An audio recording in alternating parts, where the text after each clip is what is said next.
Got your back against the wall, no, you know you never had a chance. Should've known better, now you better make other plans. There's no going back, gotta let you know in advance. This is Game's card. Come on down to Truly Urban Hobby Shop, located at 2391 Grand Concourse in the Bronx, New York, for all your Yu-Gi-Oh needs. Thank you, and enjoy the rest of the video. Hey, how's it going, YouTube? This is Joe Grizz from the Team Avalanche Worldwide Yu-Gi Super, and I'm here once again with another familiar face. Tito, Octavio, Tito, Santiago Jr. Yeah, I gotta say it because it's tongue twisting, you know what I'm saying? They know you. And now we're in 4th place at the, what is this, the OTS? Yeah. OTS Championship. Once again with my boy, Tito. So, welcome back again. But this time, it's not Shadows. What did you play today? I had to give up the dream. I'm so sorry, followers.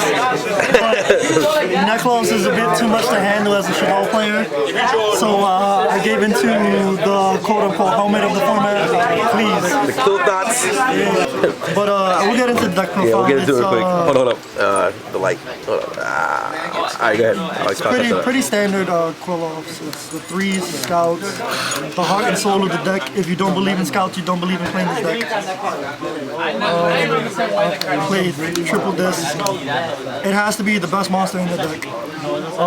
Outside of like Sacrifice, which is one of the other good cards in the deck, this is probably the best card to have in the deck. Everybody knows what this card does, especially some of the Qliphort monsters, promotes OTKs, yada yada yada.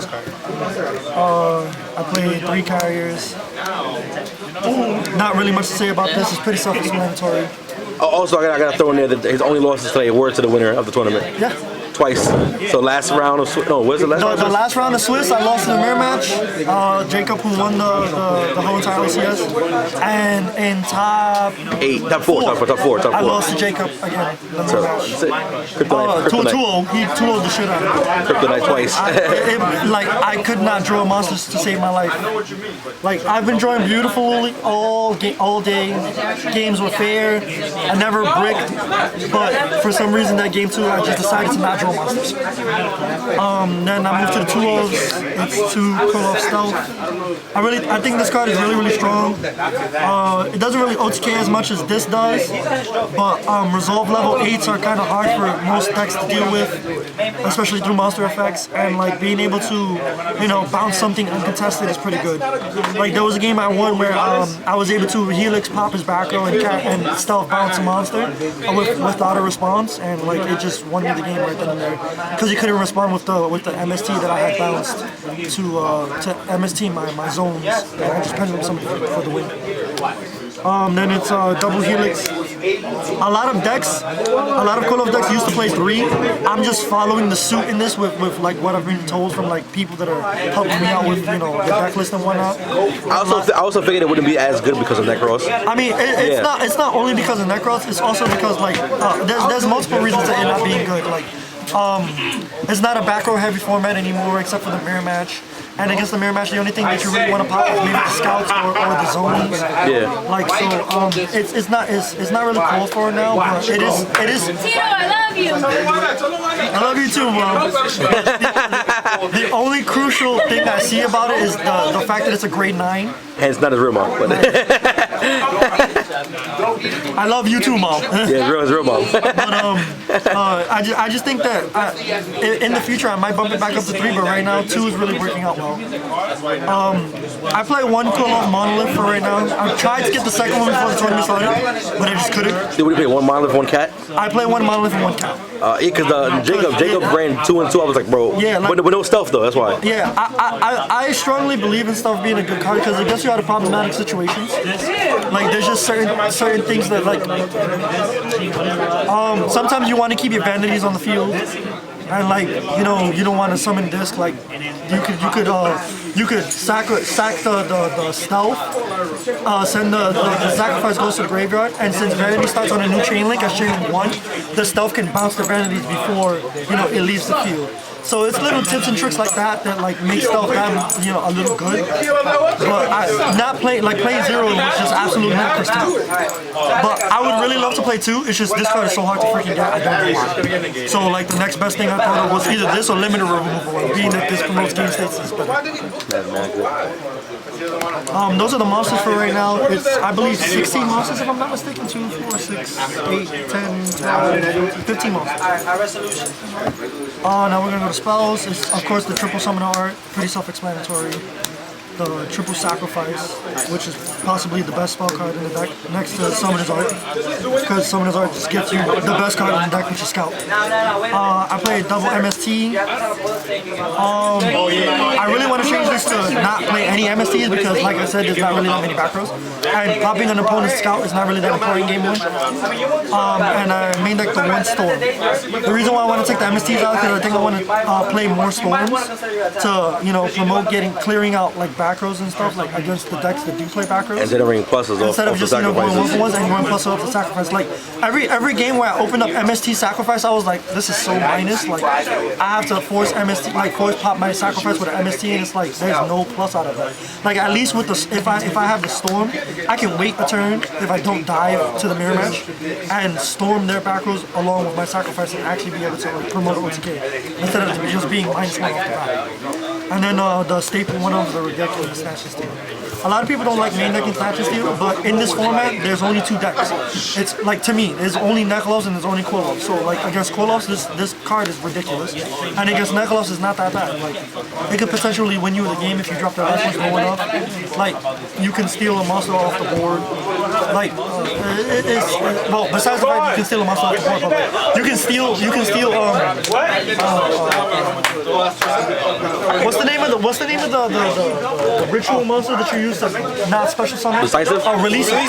You can snatch and steal a monster that was released and tribute it for like a helix or a carrier, and now you're not releasing it anymore. You're putting it in something for free. So like like to not play this card is, it's not madness, but I just feel like it's necessary. The trap cards for the format that I've chosen to play, like all my trap cards are solely for the format to beat decks that are in the format. Like it's the triple skill drain. You put it in the main deck. It's good against Yosenjus. It destroys Yosenjus.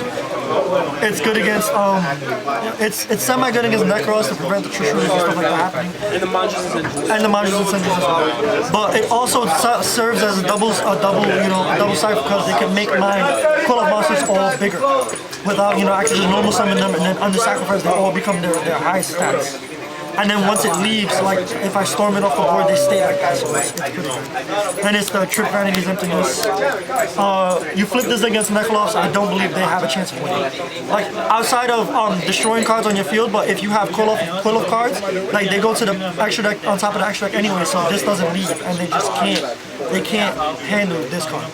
So like it's a necessary must 3 of against the mirror match. It stops the disc and the pendulum summons for a turn, so it's still not that terrible. And I also played Trip Mind Crush. There's not one deck in Yu-Gi-Oh! Right now that does not search. So I'm not trying to hear it.